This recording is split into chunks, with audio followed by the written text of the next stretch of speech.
2 previous years that Wes Moore has delivered the State of the State, it has taken him quite a while to get from the door down that aisle in the middle of your screen.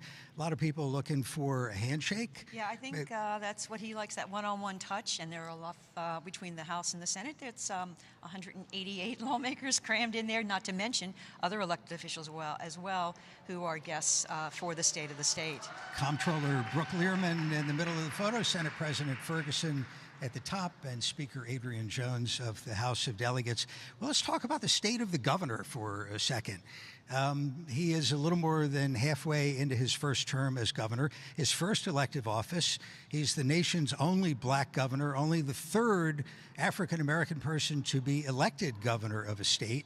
And he is being mentioned by the great mentioner as a possible candidate for the Democratic nomination for president in 2028.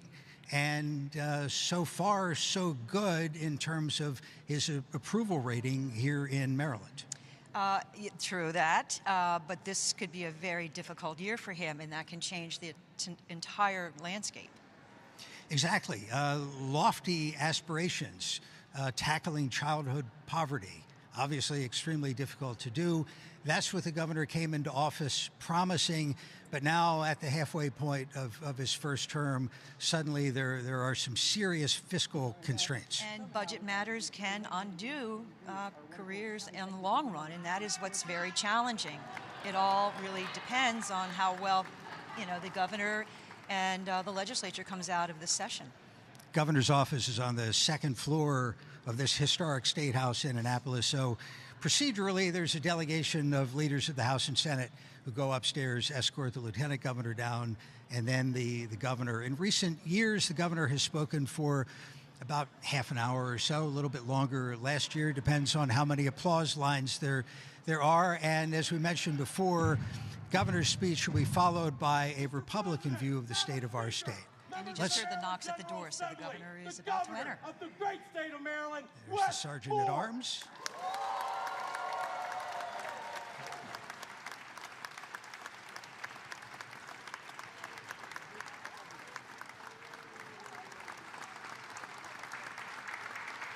Legislative leaders helping to clear the path for the governor, perhaps? Sue, one thing we have not heard from the administration at this point in the legislative session, and we're not quite a month into it, but at least I haven't seen a complete legislative package. That's because there isn't one just yet. That remains to be seen.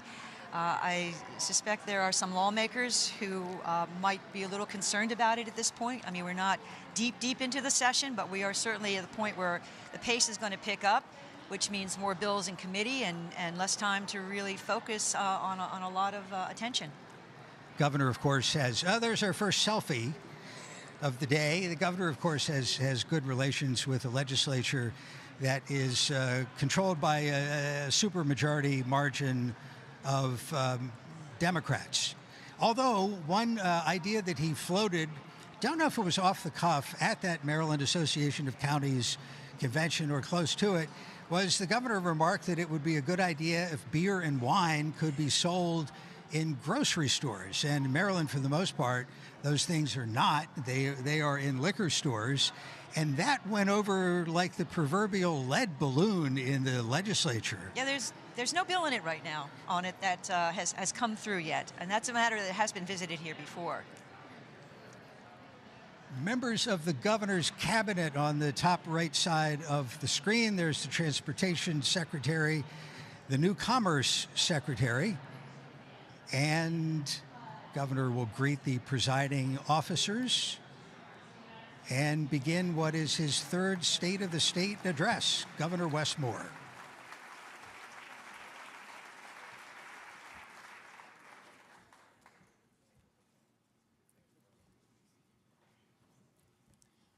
Madam Speaker, Mr. President, Madam Lieutenant Governor, members of the General Assembly, constitutional officers, distinguished colleagues representing local and state and also federal government, First Lady, and my fellow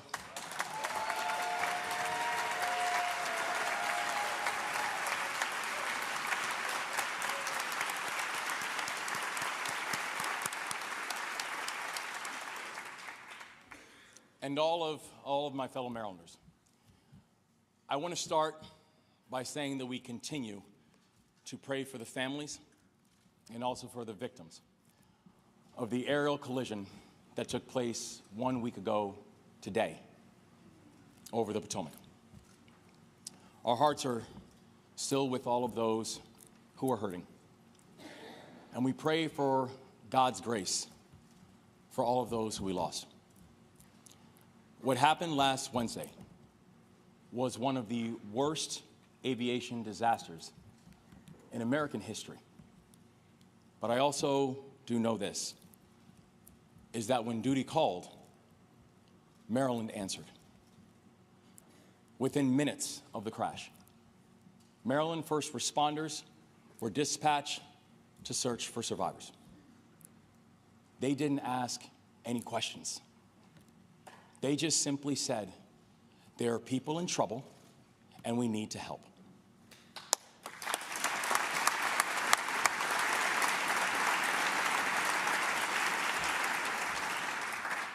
I met with some of those remarkable first responders this past weekend. We spoke with members of the Maryland State Police. We spoke with the Natural Resources Police.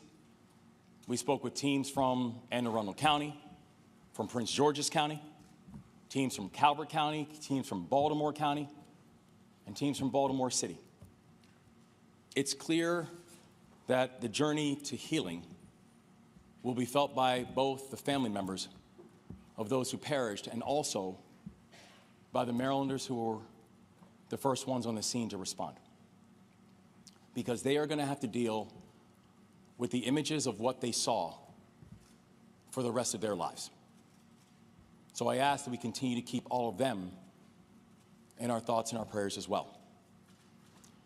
But today, as we take stock of where we have been and take stock of where we are headed, I call on all Marylanders to find renewed strength in the courage of those men and women who raised their hands to serve. That in this moment, we must follow their lead and confront crisis with courage. Because our entire state is being tested right now. We are being tested by a historic fiscal challenge, the likes that we have not seen since the Great Recession. And if that wasn't enough, we are now being tested by a new administration in Washington that sows uncertainty and confusion and chaos. 48 hours before the tragedy over the Potomac, the White House announced a freeze on all federal grants and loans, including those coming to the state of Maryland.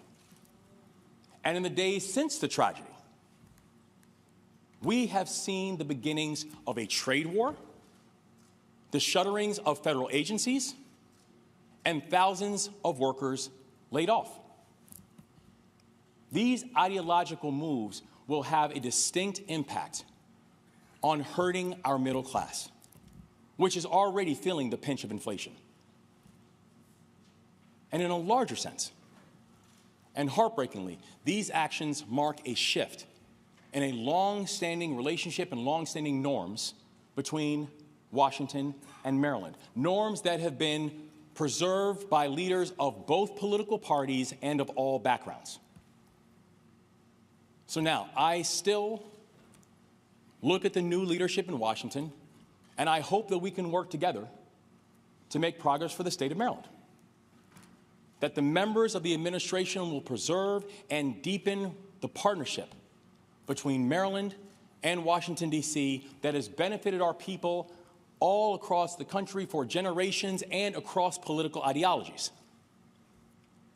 But if the policy decisions of these past few weeks are any preview, I fear that our most charitable expectations will be met with harsh realities.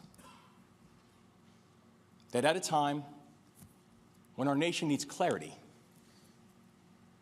we confront chaos. At a time when our nation needs vision, we confront hysteria. These trials that we now face, both those inherited and those that are newly realized, mean that the easy decisions are done. They're off the table. We only have difficult decisions ahead. We must close this $3 billion budget gap. And we have to do it in a way that actually grows the middle class, that supercharges and diversifies our economy, and breaks our distinct reliance on Washington, and helps Maryland seize its place in a very uncertain world.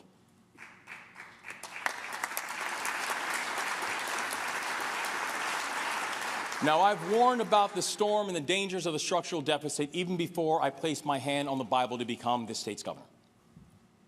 And I've warned about the storm and the danger that this new leadership in Washington might pose to our economy.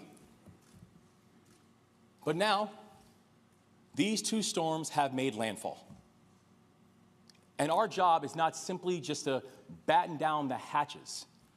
We must prove that when Maryland was tested, that we collectively met this moment.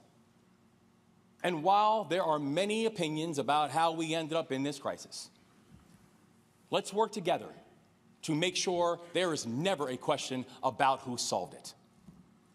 That when crises come, we confront them. That we confront them with courage, together. And in this moment, we must marshal the courage to move in partnership to build a state where our economy is growing, to build a state where our people are protected, to build a state where our children are no longer being born into poverty, and build a state where Maryland becomes the standard of what abundant opportunity actually looks like.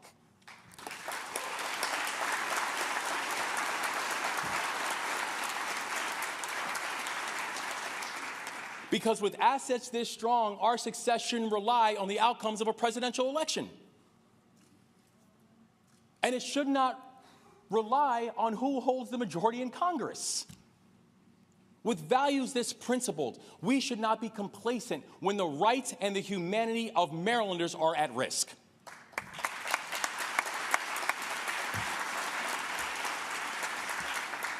And with people this determined, we should not be content with a GDP that is half that of the nation.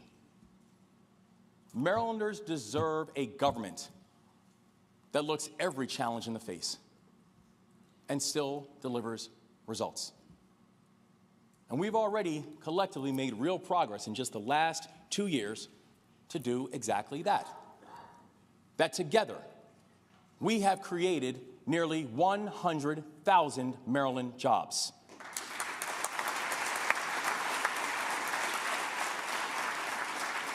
That together, we have connected over 100,000 Marylanders to broadband for the first time.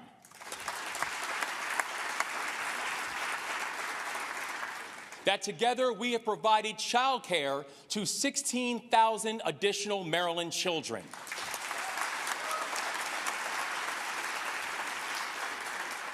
That together we raised the minimum wage and made sure our people can be paid fairly for their work and for their labor.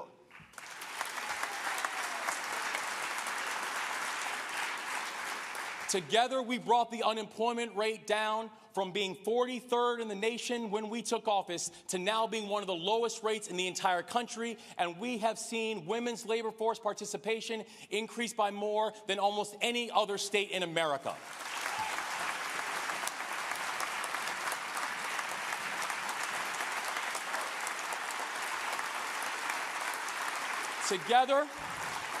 Together, we are breaking the back of violent crime, and according to preliminary data, homicides and non-fatal shootings are the lowest they have been statewide in a decade.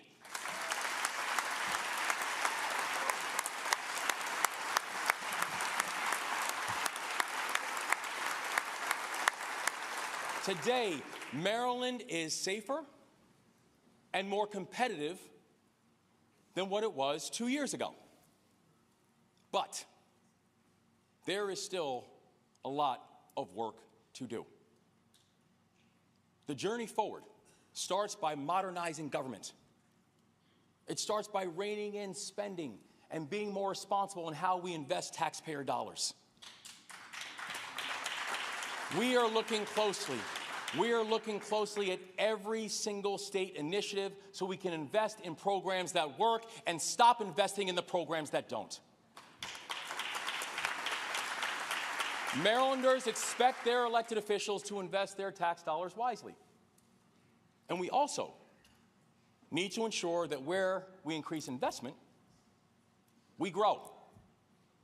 Growth will continue to be our North Star, because a growing Maryland leads the rest of the nation and has the resources and the willpower to deliver the results for the people that we serve, no matter the obstacles that are thrown in our way.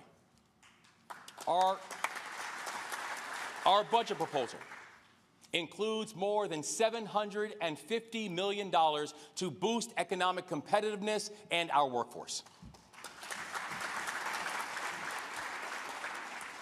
We've studied the data, and we've identified 3 lighthouse industries that we have got to build out: IT, aerospace and defense, and life sciences.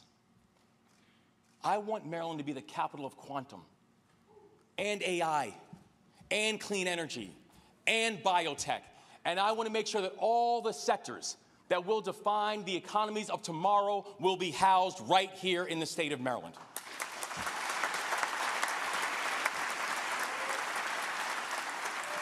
And we also must protect the incumbent industries and the sectors at the heart of our economic strength. Maryland is a bridge between America and the rest of the world. We get cars from Michigan out to market. We bring sugars and spices to Louisiana. We haul farm equipment from the East Coast deep into the heartland of America. Commerce and trade are the bedrock of our state. And that is why this year we have proposed new funding for a transformative project at Trade Point Atlantic.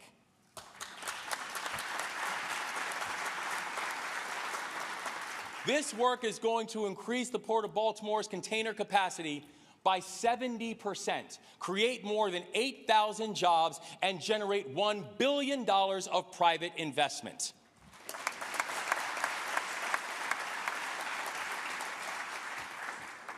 In partnership, we will cement Baltimore as the premier maritime hub for the East Coast and the premier maritime hub of this country. And that work goes hand in hand with strengthening the foundation of our commercial strength and economic growth. Maryland's roads, Maryland's bridges, Maryland's tunnels, and yes, mass transit.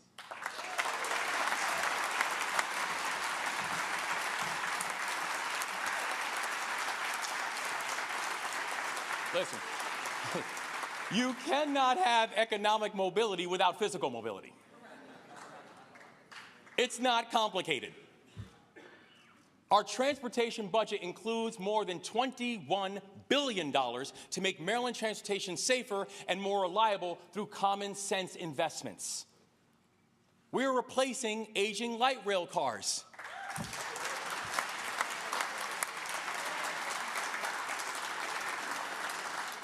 We are reinvesting state funding in bridge repairs and roadway resurfacing.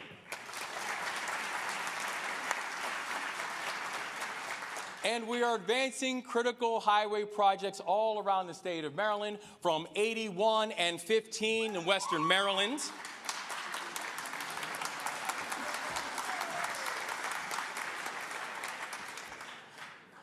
all the way to Maryland Route 97 in Montgomery County.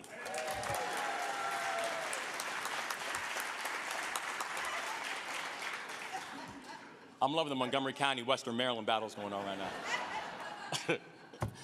And at the same time, we are going to lean in and lean into our cherished heirlooms that have sustained our economy for decades. From the Bay, to the mountains, to the shore. Because investing in conservation, environmental protection, and Maryland's great outdoors is not just the responsible thing to do, it will help to grow our economy.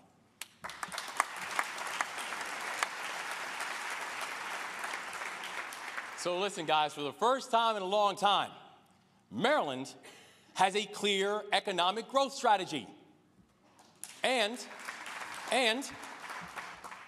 we're excited that we have the right person to help lead this new economic focus.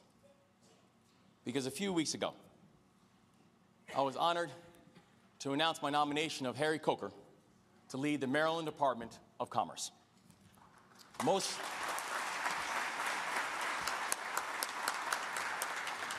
recently, he served as the United States National Cyber Director. He's a Navy guy, but I'm not going to hold that against him. That is true. He is widely regarded as one of America's most respected leaders in defense, intelligence, and cybersecurity. So at a time when Maryland is ready to make some big bets on industries of the future, it is a very big deal that Harry Coker is going to help to lead us there. And by the way, today happens to be his first day in the office. So if it's okay, I'd like to ask Harry to please stand.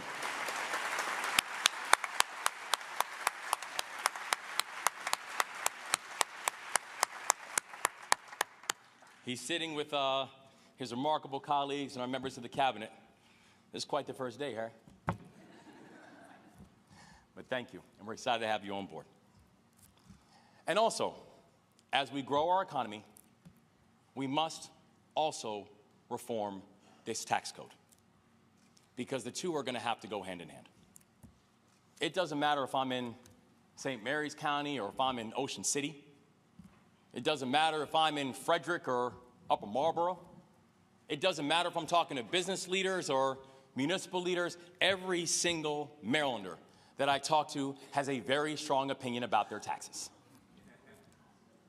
Because under the current law, our system just isn't fair. Right now, check this out, right now, someone who is making $30 million a year is in the same tax bracket of a family making $300,000. Maryland right now is the only state in this country that has both an inheritance tax and an estate tax. You cannot look at the system that we have right now and says it makes sense. So this year, we have put forward a common sense package for tax reform that will make taxes simpler, fair, and pro-growth. That for the third year in a row, our proposed budget does not raise sales taxes. For the third year in a row, our proposed budget does not raise property taxes. That we're going to close corporate loopholes and lower the corporate tax rate to make Maryland more business friendly. That we are doubling the standard deduction and expanding access to the child tax credit to support middle-class families and children growing up in poverty. And that under our plan, 2/3 of Marylanders will get a tax cut, and in fact, 82% of Marylanders will either see a tax cut or no changes in their taxes at all.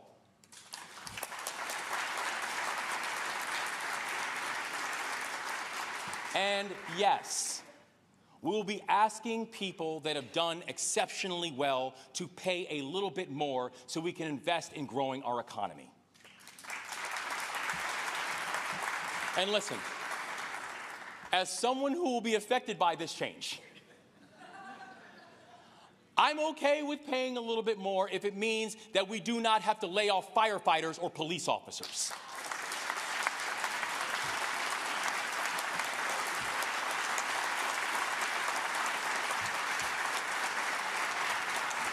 I'm okay with it if it means that we can have the best public schools in America.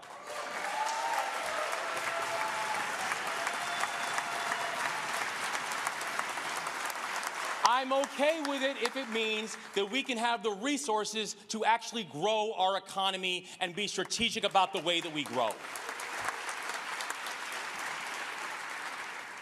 Under our new plan, those who have done exceptionally well financially will simply pay a 1/4 point more than others.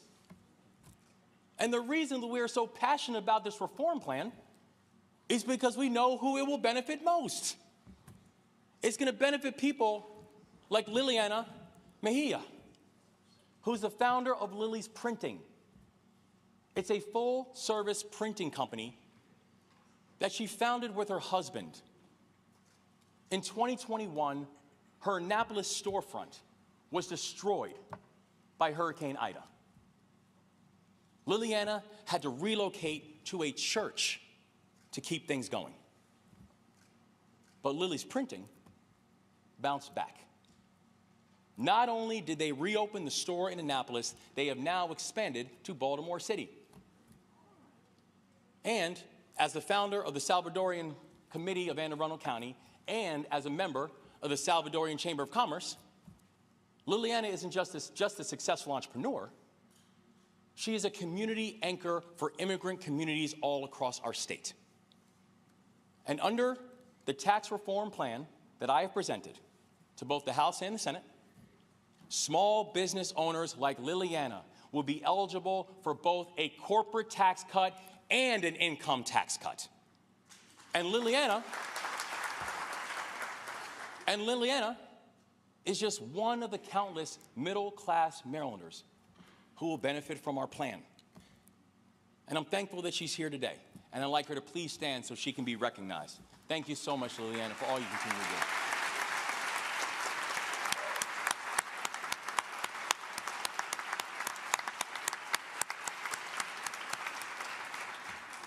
God bless you.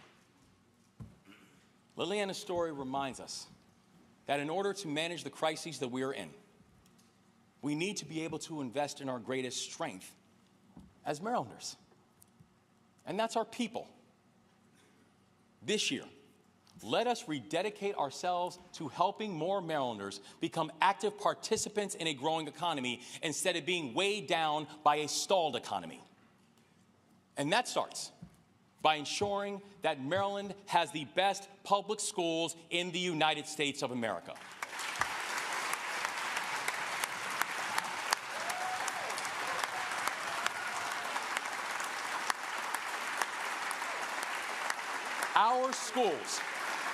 Our schools are the foundation on which we build everything else. I want our children learning by 4, I want them reading by 8, and I want them college and career ready by 16.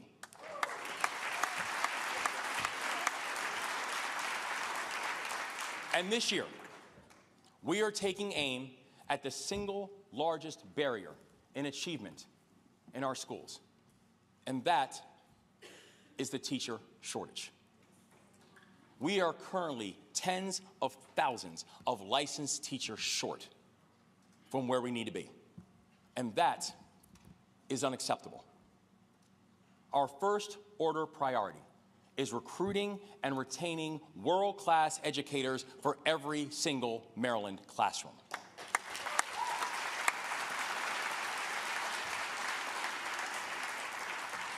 And this year, our administration is seeking legislative authority to launch a national campaign to recruit top educators to come work in the best state in this country, and that is the state of Maryland. We want to build out an educator workforce that brings excellence to our classrooms and that looks like our student body.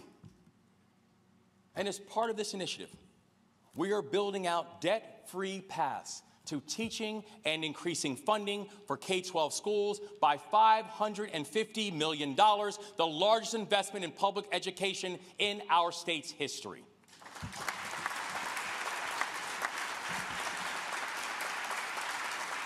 These steps will ensure that our students get the supports that they need and that our schools get the resources that they require.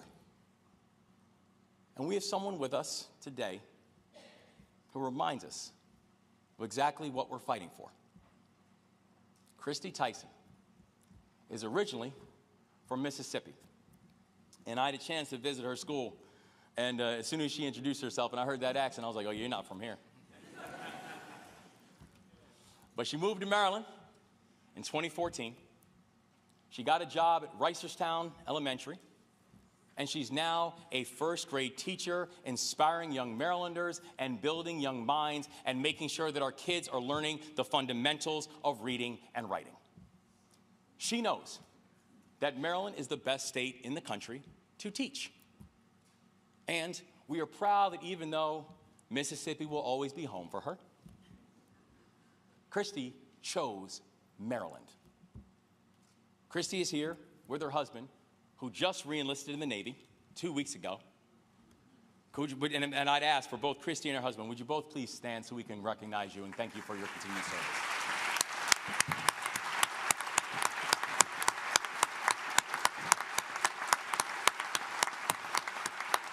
God bless you guys. This administration remains deeply committed to our students and our educators like Christy. And I also want to be crystal clear about this too. This administration remains committed to delivering on the promise of the blueprint for Maryland's future.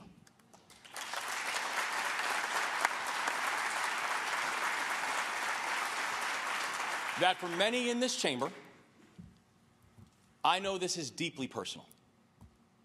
That together you crafted one of the most ambitious and important pieces of education reform in American history. That many of you started working on it as early as 2016. And since then, you have faced multiple obstacles. I know that when you passed the blueprint, that our state had a governor who didn't just veto the bill, he pretended like it didn't exist. I know that after you passed the blueprint, that you had a superintendent that did not have either the inclination or the interest to realize the full potential of your work. And also, back in 2016, that we didn't know about a phrase that would completely upend our education system: COVID-19. The battle to get here should not have been this hard.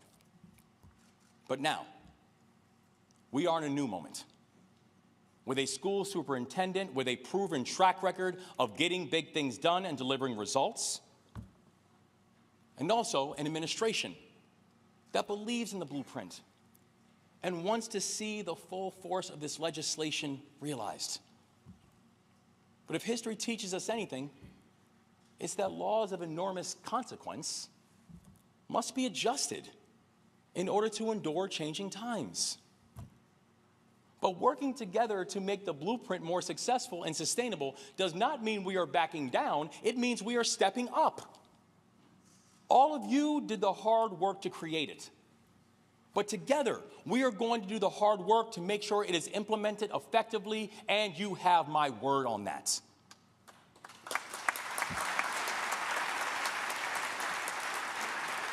And once Marylanders move through our school system, they should also have stronger on-ramps to success, no matter how they define it. Everybody's going to have a different journey. I joined the Army when I was 17 years old. I went to a 2-year college. Things worked out pretty well. Let's continue to address our workforce shortages from every single possible way and uplift the journeys of every single Marylander, no matter where they started or no matter where they hope their completion ends. We have preserved record investments in childcare because parents should not have to choose between a good-paying job and knowing that their child is going to be safe. We are continuing our support of community colleges and higher education and laboratories and our research institutions.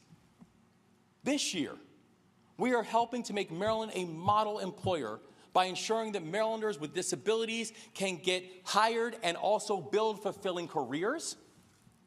We are moving in partnership with the General Assembly to honor our pledge of recruiting 500 new employers, 5,000 new apprentices, and at least 5 additional public apprentice agencies that are registered to do apprenticeships in the state of Maryland.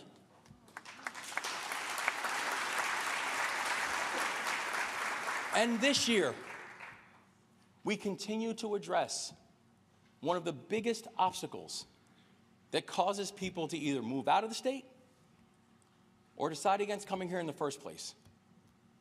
and that's housing affordability. Taking on this issue, guys, is a win-win-win. By making housing more affordable, we will create more good-paying jobs, we will grow our economy, and we will turn more renters into homeowners. Last year, we worked together to craft and pass one of the most aggressive housing packages of any Maryland governor in recent history. And this year, we're going to keep working together because we're coming back for more. Yes. And lastly, investing in our people means following the data.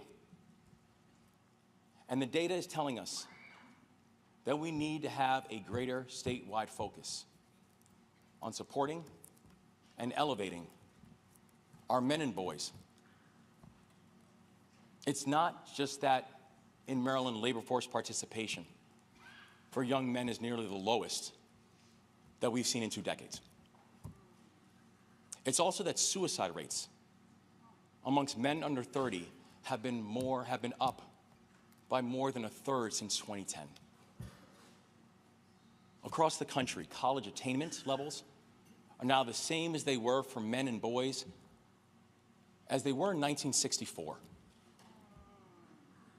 And Maryland still sends youth under the age of 18 to our state prisons at twice the national rate.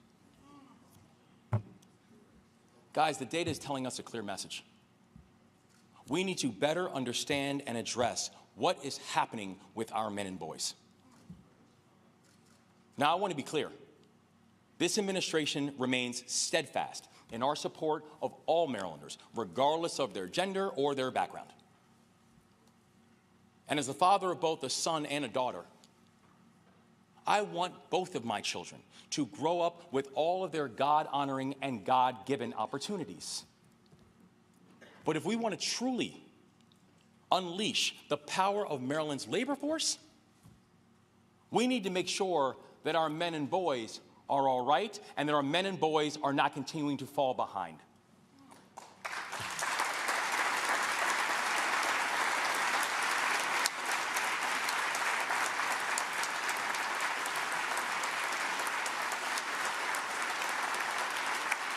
Now, I strongly believe that our mission to uplift men and boys isn't in conflict with our values to leave no one behind. It's actually in concert with it. In the words of a great Marylander, Frederick Douglass, it's easier to build strong children than it is to repair broken men. Now, we've already started working on this and finding ways to uplift our men and boys and help support the aspirations of all Marylanders. That together in 2023, we launched a first-in-the-nation service year option to help high school graduates find their path and find their purpose.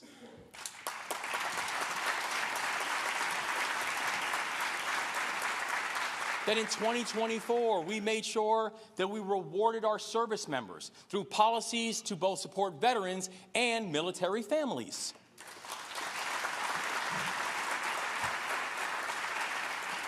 And in 2025, I will be directing my entire administration to begin implementing targeted solutions to uplift our men and boys.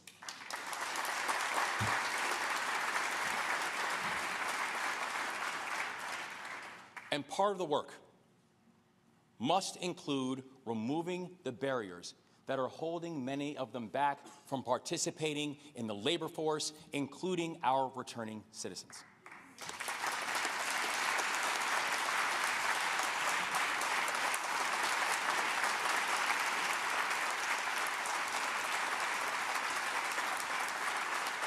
A cornerstone of our effort this year will be helping to ensure that we confront this myth that every single sentence needs to be treated like a life sentence. And that And that is why this session, I have introduced legislation to build on the historic cannabis pardons that I signed into law last year, the largest state pardon in our nation's history.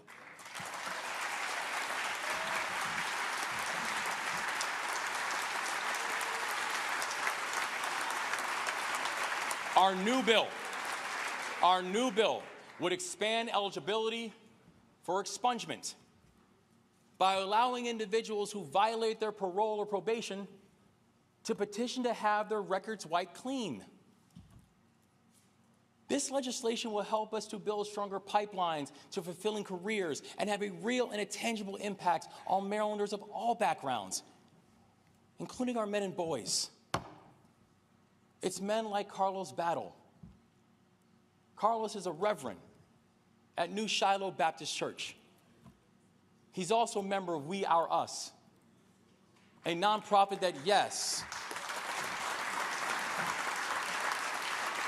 a nonprofit that connects men and boys with mentorship in their communities. And over these last years, Carlos has served our state with distinction, serving our communities, helping our children. But back in the early 2000s, he was addicted to cocaine and heroin. His dependence on substance abuse was so overpowering that he continued to use even after he was arrested on a drug charge. And as a result of his addiction, he violated the terms of his probation. And under current Maryland law, Carlos can never have his record wiped clean, ever. Our bill would change that. So he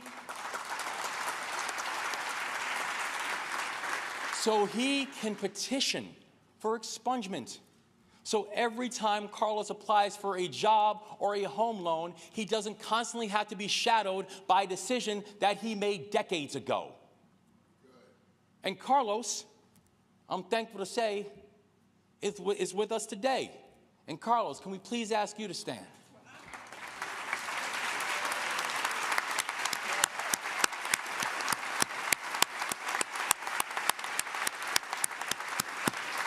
Carlos, this body, we are going to get this done.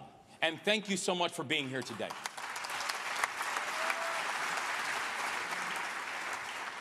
So my fellow Marylanders, these are the three pillars of our approach to confront this moment of crisis with courage. First, we will invest in industries of the future that will grow and diversify our economy. Second, we will reform the tax system to make it simpler, fairer, and pro-growth. And third, we will invest in our people.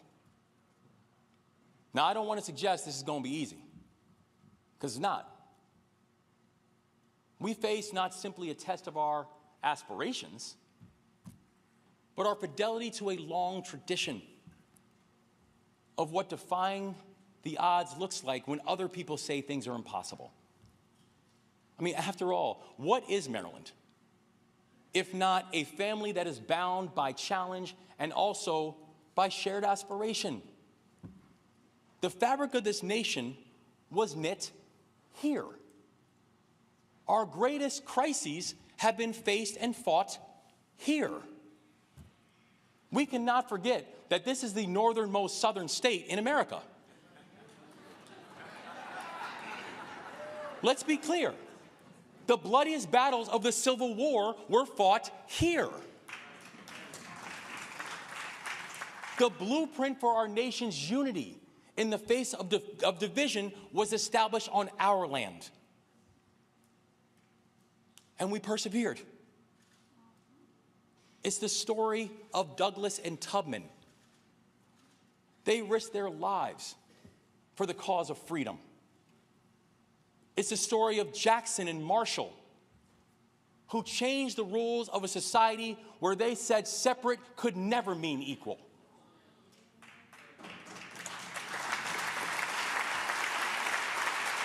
And it's their courage in the face of crisis that lives within us. We are the watermen who are rising before the sun. We are the farmer who is tilling the land. We are the teacher who's inspiring their classroom.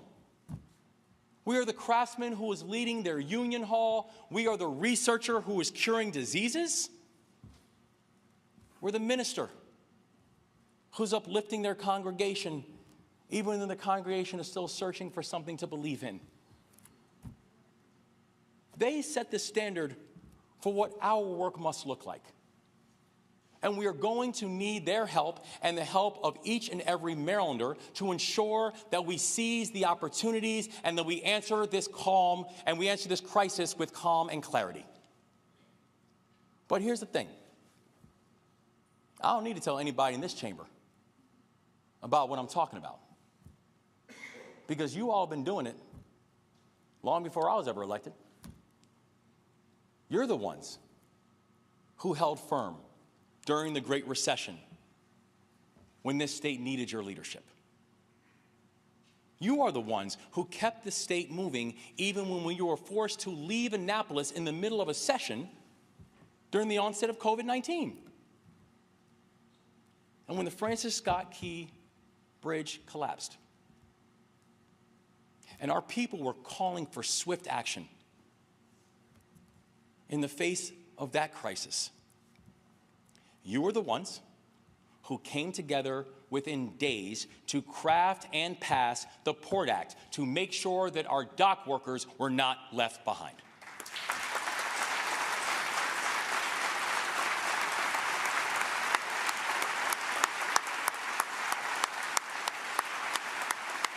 So listen, guys, we are Maryland. We step up. We stand tall. That is always what we have done. That we answer the call when crisis comes. And not with fear, but with determination. It's the example that those divers showed last week when they worked through the night. It's the example of the people in this room who have helped to steer our state through troubled waters before. And it's the example of 4 very special guests who I would like to honor as I close today's remarks. We all remember where we were on March 26th and how we heard that the Key Bridge had just collapsed. A ship the size of 3 football fields slamming into our iconic Key Bridge, which then collapsed and fell into the Patapsco River instantaneously. But just moments before that fatal tragedy, there were MDTA police officers who helped to rescue those in trouble and who cleared the bridge to keep drivers from meeting a fatal journey in the pitch of the dark. While we slept, they met the moment, along with our dispatchers and other first responders from all across the state, and in the process, they literally saved countless lives. And they are here with us today. And I'd like to ask each and every one of them to please stand as I recognize them by name. Corporal Jeremy Herbert.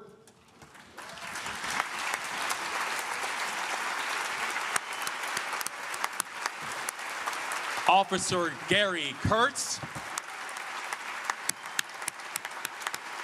Sergeant Paul Pasterik.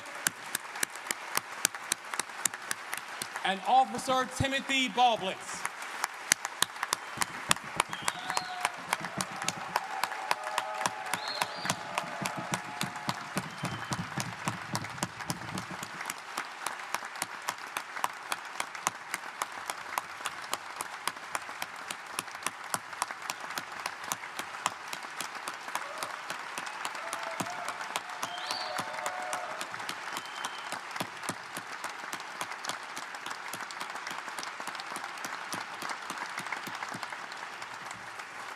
These are 4 of the most extraordinary Marylanders that I've ever met. People who responded to the moment because our people needed it. And right now, guys, the people of Maryland are calling on us to follow their example, to choose the tough thing instead of the simple thing, to confront crisis with compassion and courage and competence and calm, to meet the moment and to prove that we can stare down our greatest challenges knowing that we won't flinch, the challenge will. Many Marylanders are scared. They're trying to figure out where things are and how things are going for them and their families. They're looking to us to provide the solutions, to know they're going to be okay. And I know we are not going to agree on everything, but I want us to agree on this. Let's stand united in our commitment to working together, Democrats and Republicans, to do what is required in this moment. Let's prove the skeptics wrong. Let's put the politics to the side. Let's answer this crisis with courage. Let's rally together as one state and as one people, and let's weather these 2 storms as we always have and as we always will, together. Because in this moment, we will show those who came before us and those who will come after us that this chamber, this body, and this state, that we understood the assignment. Thank you all very much. God bless this state, and let's leave no one behind in our work.